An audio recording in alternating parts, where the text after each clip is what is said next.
मला आठवतं इथलं बस स्टँड सचिनच्या प्रयत्नातून त्या बस स्टँडला आपण 23 कोटी रुपये दिले. 75% काम आता त्या ठिकाणी पूर्ण झालेलं आहे. आणि त्यासोबत स्वामी समर्थांचं इतकं महत्त्वाचं शक्तिपीठ या ठिकाणी आहे. देशभरातनं लोक येतात. त्याचा 369 कोटी रुपयाचा आराखडा आपण मंजूर केला. त्याला आता आपण निधी देतोय. पण सचिनने मला सांगितलं की आता तो आराखडा रिवाईज करण्याची आवश्यकता आहे.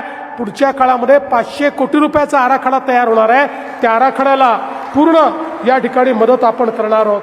मागे मल्लिकार्जुन मंदिराचं देखील आपण भूमिपूजन केलं. 75% काम तिथलं देखील पूर्ण झालेलं आहे. अमृतमधनं 75 कोटी रुपये पाणी पुरवठा योजनेला आपण दिले आहेत. पुढच्या 3 महिन्यामध्ये त्याचंही काम या ठिकाणी पूर्ण होणार आहे. 114 कोटी रुपयाची रस्त्यांची कामं या ठिकाणी चाललेली आहेत. ड्रेनेजची 168 कोटी रुपयाची कामं या ठिकाणी चालली आहेत. उपजिल्हा रुग्णालयाचा प्रस्ताव आमच्याकडे आलेला आहे. तेही काम आपण पूर्ण करणार आहोत.